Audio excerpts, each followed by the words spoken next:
Salut YouTube, j'espère que vous allez bien. Il y a pas longtemps, j'ai voulu montrer à mon fils de 3 ans son premier film. Et je ne voulais pas que ce soit un traditionnel Disney ou Ghibli. J'ai donc pensé à une potentielle comédie française, devant lesquelles il pouvait se retrouver et rigoler, devant quelques gags potaches. Et la première comédie qui m'est venue en tête tout de suite, en fait, c'est Les Visiteurs.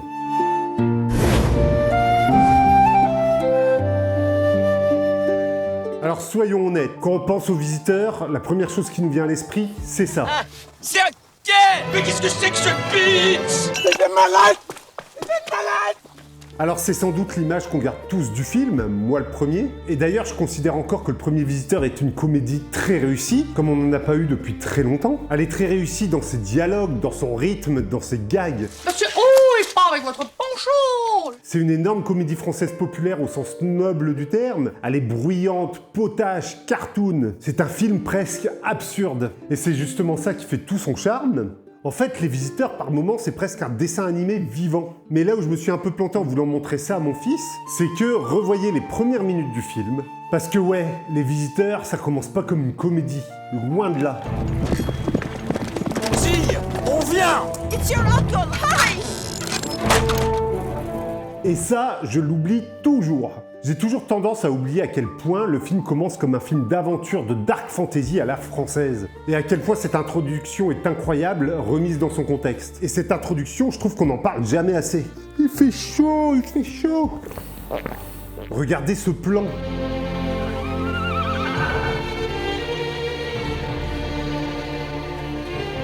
Salifan, vite! C'est le roi! Les dizaines de tentes, l'espèce de fumée, la profondeur du cadre, tous les figurants. On dirait presque un vieux film fantastique européen oublié. Dans cette intro, on a des money shots, des costumes, des décors incroyables. Sur certains plans, la lumière y est magnifique. À chaque fois, je me fais saisir par le récit sombre et bien construit, et par toutes ces vraies gueules à l'écran. Des bouts de décors et de récits que je redécouvre, que j'avais oubliés. Et en fait, dans cette introduction, l'argent est vraiment à l'écran. On sent qu'il y a véritablement un film dans le film. Le mage ressemble à un personnage de fantasy gothique. Le conte, lui, a une présence folle. Les visages sont sales, les matières existent, les décors ont un véritable poids. Mais je crois que là-dedans, le plus fou, c'est comme si le film ne s'arrêtait jamais pour contempler ses propres images. À l'inverse de ces plans magnifiques, le film, lui, ne prend jamais son temps. Et le montage avance constamment, très cut. Et ce montage, c'est vraiment dû au cinéma de Jean-Marie Poiret, le réalisateur et le co-scénariste du film. À l'époque des Visiteurs, ça faisait déjà des années qu'ils travaillaient avec la même monteuse. Et ensemble, ils ont pris cette habitude de montage presque épileptique, mais qui, de mon point de vue, ne fonctionne pas vraiment avec l'introduction du film. Who's up there? Nobody! Your niece is alone, quite alone! Sire, Dieu me venez!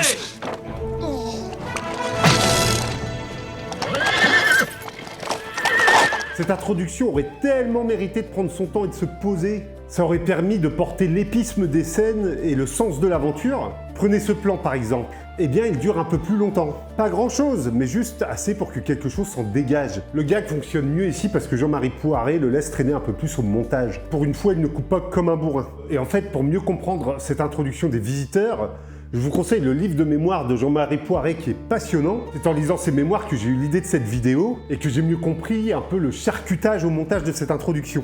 Et donc on apprend de Jean-Marie Poiret que pour cette introduction, rien n'a été tourné en même temps et au même endroit. Il voyait un bout de paysage là-bas qui lui plaisait, hop, il faisait un plan. Un bout de truc là-bas qui lui plaisait, hop, un autre plan. Dans un autre jour, un autre plan, un gros plan, un plan large. Et c'était un peu comme ça au petit bonheur la chance quand ça lui plaisait. Il ne tournait qu'une réplique ou deux et rebelote en fonction des décors et de la lumière. Alors bien sûr, c'est une des règles premières du cinéma, on tourne jamais rien dans l'ordre. C'est ça le cinéma, s'adapter aux scènes, aux plans de tournage. Mais là, en tant que spectateur, on le ressent vraiment.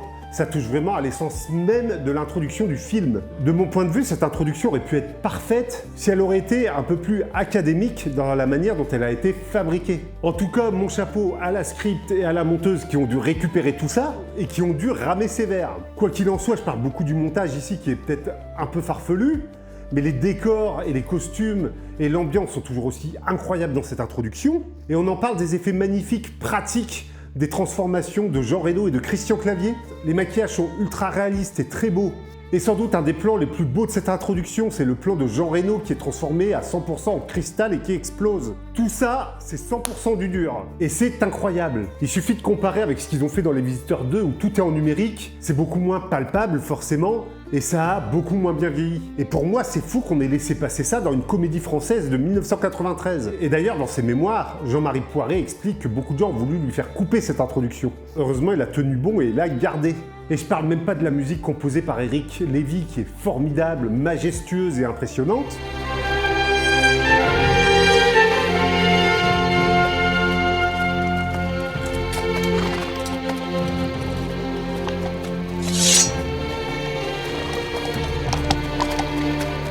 Le malaise, la violence et l'ambiance épique, en fait, ça fait ensuite fonctionner la comédie d'autant mieux. Surtout que la comédie est basée sur le voyage temporel.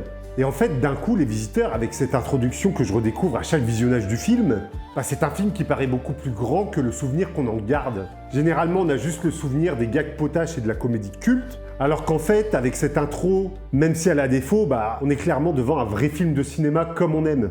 Alors attention, je suis pas en train de dire qu'un film de cinéma c'est forcément un film à grand spectacle avec des décors et du Moyen-Âge, mais ne serait-ce qu'en termes de mise en scène, ici on a un peu plus que du chant contre chant. Jean-Marie Poiret prend des risques et c'est ça que j'aime. Parce que ce début de film, étonnamment, il est très ambitieux visuellement. Même les effets pratiques sont impressionnants.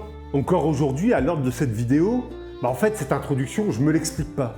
Comment elle a pu exister à cette époque. Pour moi, c'est un véritable ovni dans le cinéma français dit populaire, parce que ici, tout est traité sérieusement, avec un vrai amour du genre. Le soin donné à toute la direction artistique de cette introduction en est la preuve. J'aime à penser que si t'aimes pas ce genre-là, tu te casses pas le cul à faire autant de costumes, de décors, de soigner ta mise en scène, la lumière, pour donner ce rendu-là à l'écran. C'est que Jean-Marie Poiret avait un vrai amour pour ce genre quand il a fait cette introduction. Surtout que cette introduction dure une vingtaine de minutes, je crois, et qu'il n'y a quasiment aucun humour. L'introduction est sombre, froide, par moments elle est même horrifique, avec ses grands angles qui déforment les visages. Elle va revenir. Et justement, ces grands angles sont aussi un super gimmick comique qui prépare déjà le type de mise en scène qu'on va retrouver plus tard, dans l'époque actuelle, quand les moyenâgeux auront voyagé dans le temps. C'est tout simplement la mise en scène que Poiret va adapter au ton comique du film. Des plans ultra proches des visages, très déformés, très cartoon. On a Jean Reno qui joue comme dans un vrai drame médiéval. Même Christian Clavier est limite en retrait et très sobre dans cette introduction. Et Reno, lui, est brutal, dangereux, froid. Il a même l'air fatigué. Et en fait, tout ça, c'est d'autant plus fort comme on sait comment les personnages vont être fragiles quand ils vont débarquer dans les années 90. C'est là où, pour le spectateur, le choc va être terrible. Dans cette introduction, on est presque plus proche d'un conte sombre de Tim Burton que d'une comédie française classique. Et c'est sans doute ça, le génie étrange de ce film, qu'en 2026, j'aime encore énormément, parce que si cette introduction fonctionne aussi bien, c'est parce qu'elle croit elle-même à son propre univers, et qu'elle le prend au sérieux. On n'est pas dans une parodie ici, mais dans un film 100% Heroic Fantasy. Le Moyen-Âge des Visiteurs n'est pas une blague au départ. Il est sale, violent et mystique. Et c'est justement ce sérieux qui va rendre le choc comique plus tard plus fort. Et justement, je vais reparler du montage, mais c'est là qu'il y a un paradoxe fascinant, c'est qu'il y a plein de plans magnifiques dans cette introduction, mais le film les traverse beaucoup trop vite à mon goût. Toujours à cause du montage nerveux de Jean-Marie Poiret.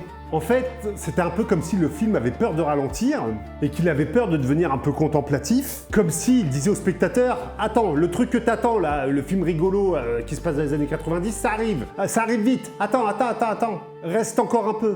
Avec cette introduction montée au couteau, on a l'impression que le film a peur de perdre son énergie comique. Et plus étrange encore, Les Couloirs du Temps, Les Visiteurs 2, a beaucoup plus de moyens, beaucoup plus de scènes qui se passent au Moyen-Âge, mais il n'arrivera pas à retrouver cette ambiance qu'on retrouve dans le premier volet.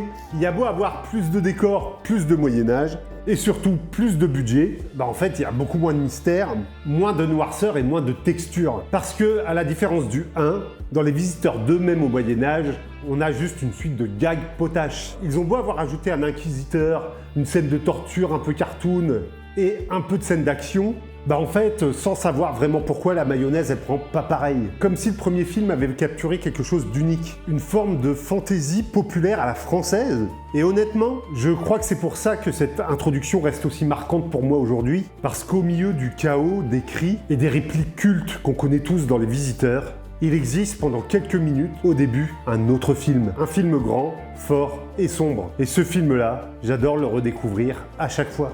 Et pour conclure, je vous rassure, mon fils s'est endormi et n'a pas vu l'introduction du film. Il se rappelle juste de Christian Clavier jouant avec l'interrupteur faisant nuit et jour, et de Marianne Chazelle chantant avec son accordéon.